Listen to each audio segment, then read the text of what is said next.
दोस्तों आप सबको तो पता ही है कि पीएम नरेंद्र मोदी इंडिया को 2025 तक 5 ट्रिलियन डॉलर की इकोनॉमी बनाना चाहते हैं। और इस पर जब बात होती है तब एक तरफ बीजेपी जो कि पीएम मोदी की ही पार्टी है पूरे कॉन्फिडेंस के साथ कहती है कि हाँ ये टारगेट हम अचीव करके दिखा सकते हैं। दूसरी तरफ अपोजिशन है जिसकी अपनी कुछ अलग ही अदाएं हैं। अपोजिशन कहता है कि ये टारगेट हम अचीव नहीं कर सकते, बट वो ऐसा डायरेक्टली नहीं कहता, काफी ज्यादा इफ और बट का इस्तेमाल करता हुआ दिखता है।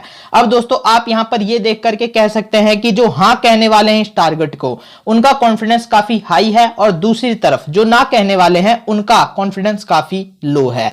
लेकिन दोस्तों हमें यहां पर चीजों को यूपीएससी पर्सपेक्टिव से समझने की जरूरत है और अपने इस लेक्चर में हम आपको एग्जाम के पर्सपेक्टिव से ही ये टॉपिक तैयार करा करके देंगे। लेकिन आगे बढ़ने से पहले आप सबसे हमारा हम्बल रिक्वेस्ट है कि आप हमारे चैनल को सब्सक्राइब कर बेल आइकन पर क्लिक कर दे। साथ ही दोस्तों आप हमें अच्छा कंटेंट बनाने के लिए फाइनेंशियली सपोर्ट भी करें। हमारा यूपीआई आईडी है kanpaeducation@ybl। इस पर आप 100 रुपीज डायरेक्टली पेमेंट कर सकते हैं हमारा सब्सक्रिप्शन खरीदने के लिए।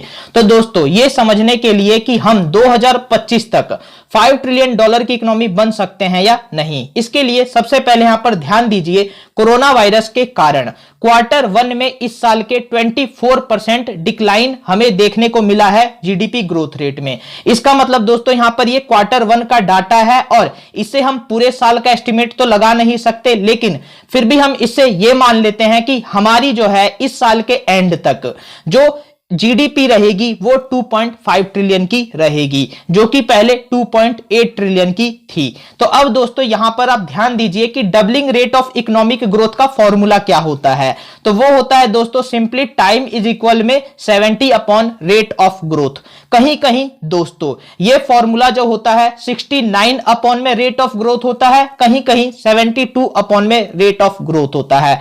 एक्चुअली में ये तीनों फॉर्मूले एक ही हैं। आप अपनी डाटा की एक्यूरेसी के लिए जो फॉर्मूला चाहें वो यूज कर सकते हैं। यहां पर दोस्तों हम इस फॉर्मूले को यूज कर रहे हैं और एक्चुअली में ये फाइनेंशियल ईयर 2020 और 21 है, तो हमारे पास अभी 4 साल बचे हैं। 4 साल के हिसाब से हम यहां पर देख सकते हैं कि हमें एक्चुअली में 17.5% की ग्रोथ रेट चाहिए अपनी इकोनॉमी को 2.5 ट्रिलियन से 5 ट्रिलियन की करने के लिए, यानी डबल करने के लिए। अब दोस्तों यहां पर यह तकरीबन 18% की ग्रोथ रेट काफी डिफिकल्ट मालूम पड़ती है और ऐसा लगता है कि हम इसको अचीव नहीं कर सकते। और दोस्तों मैं आपको पहले ही बता चुका हूं कि जो इसको मना कर रहे हैं उनका कॉन्फिडेंस काफी कम लगता है। जब भी हम उनके डिबेट को सुने हैं, उनके स्पीचेस को सुनते हैं, उनको देखते हैं, उनके हाव भाव ऐसे नहीं लगते। तो 18% ग्रोथ रेट अगर हमें हर साल चाहिए फिर भी उनका कॉन्फिडेंस उतना हाई क्यों नहीं दिखता। तो देखिए दोस्तों इसके पीछे कारण यह है कि जीडीपी ग्रोथ रेट अगर हम बढ़ाने की सिर्फ कोशिश करेंगे और साथ में मनी एप्रिसिएशन पर भी अगर हम फोकस करें तो हम इस टारगेट को अचीव कर सकते हैं। एग्जांपल के तौर पर आप ये समझिए, अगर हम 10% जीडीपी ग्रोथ कर रहे हैं प्लस साथ में हम 8% तक अपनी मनी जो है यानी रूपी है उसको भी हम एप्रिसिएट कर ले, तो ये ऑटोमेटिकली जो इफेक्टिव ग्रोथ रेट आ गया हमारा 18% आ गया। तो इस तरीके से हम इस ग्रोथ रेट को अचीव कर सकते हैं। इसका मतलब 5 ट्रिलियन डॉलर का जो सपना है वो अभी हमारे एक तरीके से कंट्रोल में है और हम उसको इजीली अचीव कर सकते हैं। माफ कीजिएगा, इजीली तो नहीं, हमें काफी एफर्ट लगाने पड़ेंगे। लेकिन हम अपनी करेंसी को एप्रिसिएट कैसे करें, तो देखिए दोस्तों इस पर मैं 2 लेक्चर ऑलरेडी बना चुका हूं। आप यहां पर ये दोनों लेक्चर देख लेंगे तो आप समझ जाएंगे कि रुपये के एप्रिसिएशन या डिप्रिसिएशन का कारण क्या होता है। तो देखिए दोस्तों यहां पर इंपोर्ट सब्स्टिट्यूशन पर हमें फोकस करना होगा।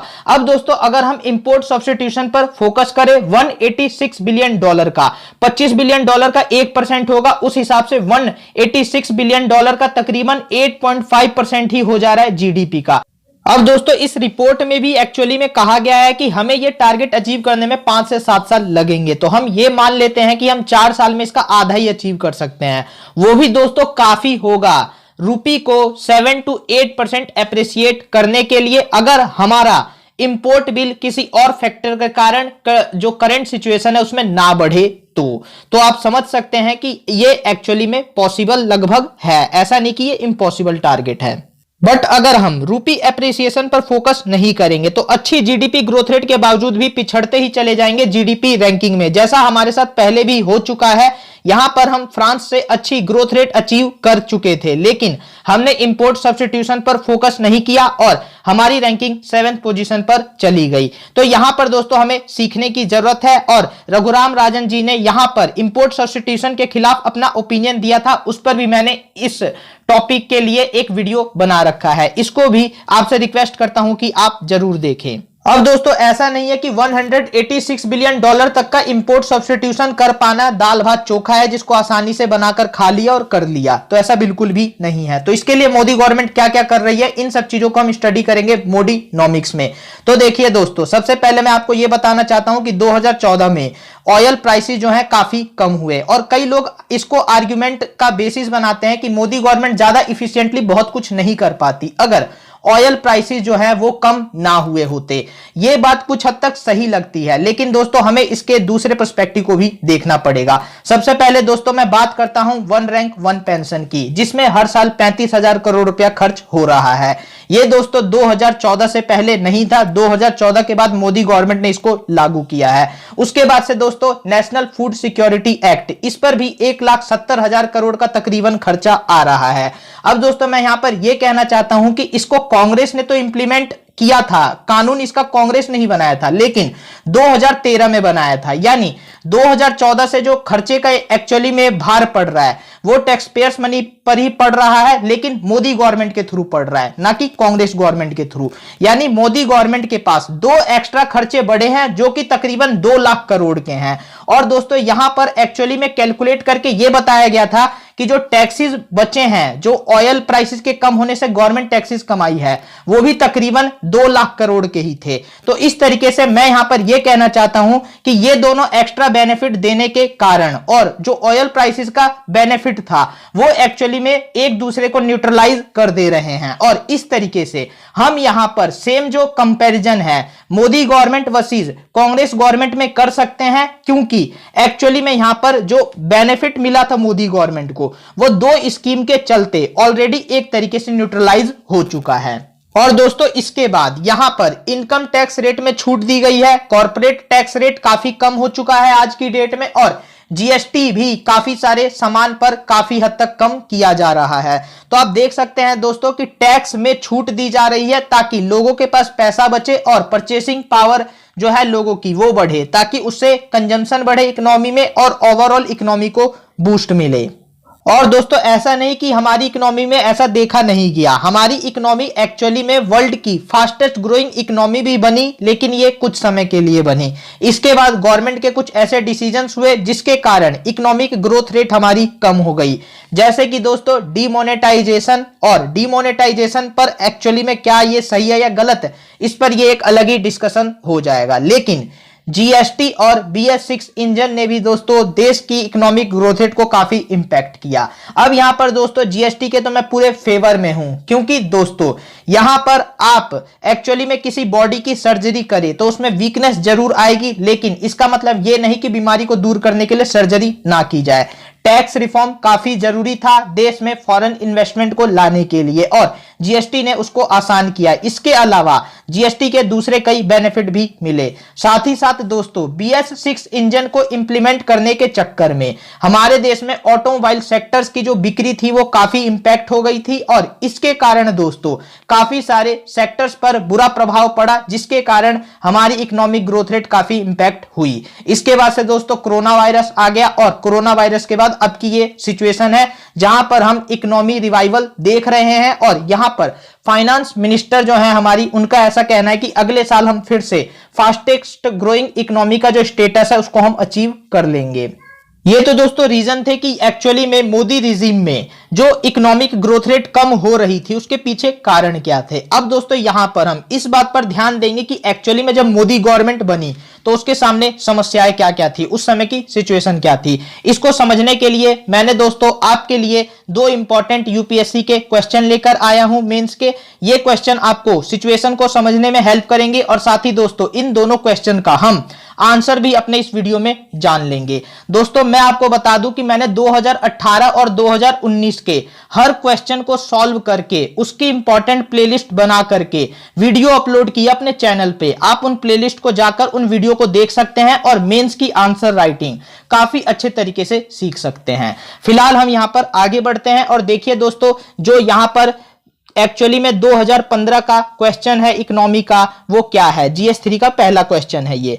The nature of economic growth in India recent time is often described as jobless growth. Do you agree with this view? Give argument in favour of your answer. यहां पर इसका simple मतलब है कि देश में इकोनॉमिक ग्रोथ रेट हो रही है लेकिन उसके हिसाब से जॉब्स क्रिएट नहीं हो रही, यानी जॉबलेस ग्रोथ हो रही है। तो इसके पीछे कारण क्या है, क्या आप इससे सहमत हैं या नहीं? अगर आप सहमत हैं या एक तरीके से सहमत नहीं है तो इसके लिए आप अपने आर्गुमेंट दीजिए। दोस्तों इसका सिंपल आंसर यह है कि हमारे देश में वाकई जॉब्स क्रिएट नहीं हो रही थी, क्योंकि हमारी जो इकोनॉमिक ग्रोथ रेट है वो दोस्तों मैन्युफैक्चरिंग लेड नहीं, वो service sector led economic growth rate है। और दोस्तों सर्विस सेक्टर में जॉब्स कम क्रिएट होती हैं और यहां पर अगर हमें सबको जॉब्स देना है तो हमें मैन्युफैक्चरिंग सेक्टर पर ध्यान देना होगा। यानी दोस्तों मोदी गवर्नमेंट के सामने सिर्फ सर्विस सेक्टर पर फोकस करके काम नहीं चलना था, उसके लिए यानी मोदी गवर्नमेंट के लिए मैन्युफैक्चरिंग सेक्टर पर ध्यान देना काफी जरूरी था।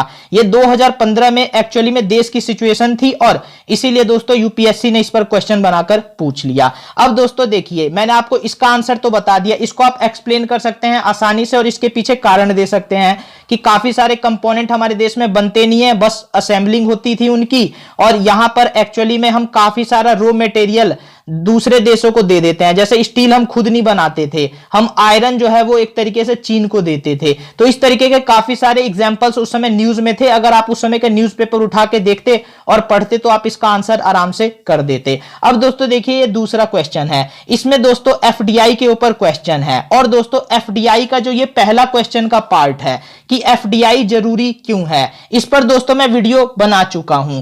यहां पर इस वीडियो में मैंने एक्चुअली में आपको समझाने की कोशिश की है कि जो गवर्नमेंट पे इस तरीके के इंजाम लग रहे हैं कि देश जो है एक तरीके से सरकार जो है वो देश को बेच रही है, वो गलत है या सही, इस पर बात की है। इस वीडियो को आप देखिए, इससे आपको एफडीआई की इंपॉर्टेंस पता चल जाएगी।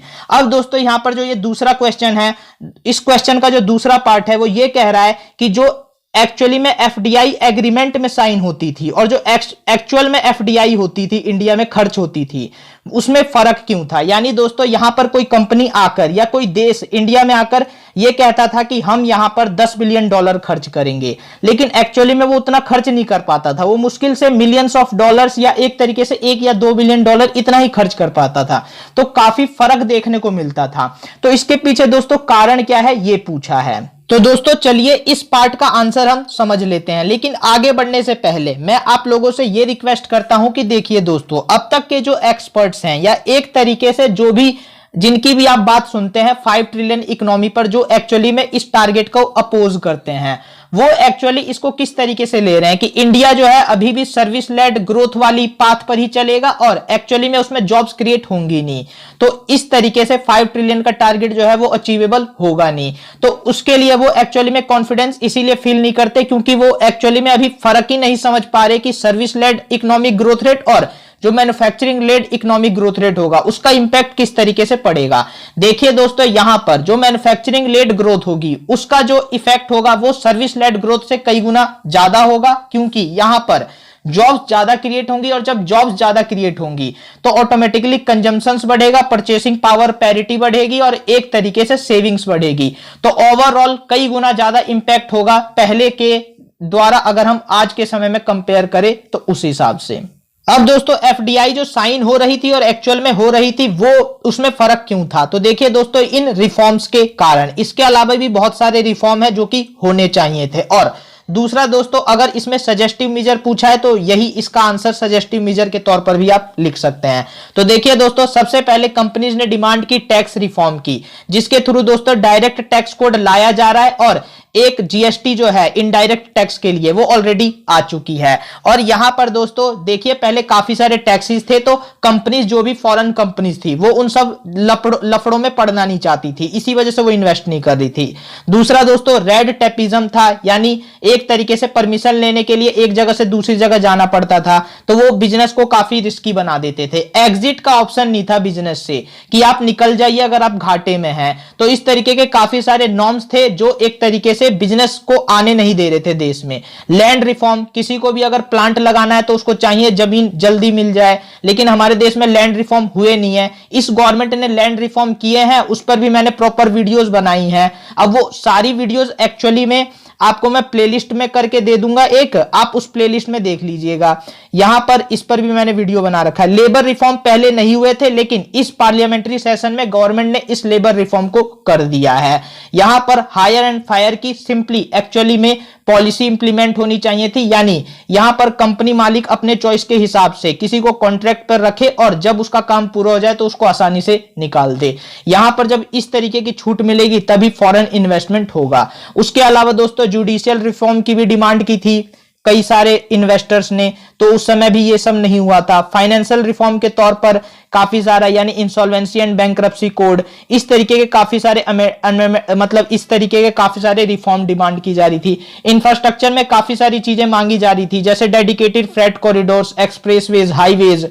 तो यहां पर गवर्नमेंट ने ये सब भी किया है। 20,000 किलोमीटर यहां पर अभी रिकॉर्ड जो है इंफ्रास्ट्रक्चर हाईवे सेक्टर में रोड बनी है। एनर्जी सेक्टर में अब कई सारी पॉलिसी आ चुकी हैं, जो रिन्यूएबल एनर्जी एक तरीके से बायोफ्यूल पॉलिसी इस तरीके की है। तो यहां पर दोस्तों ये ओवरऑल रिफॉर्म्स थे, और इन रिफॉर्म्स पर गवर्नमेंट ने इस वाली ने काफी सारे स्टेप्स लिए हैं। अगर आपने 3-4 साल का न्यूज फॉलो किया होगा तो आपको पता ही होगा, नहीं तो एक्चुअली में उन सब पर हमने वीडियो बना ही रखा है। आप हमारे चैनल को पहले से फॉलो कर रहे होंगे तो इसका आपको जवाब यहां पर मिल चुका होगा।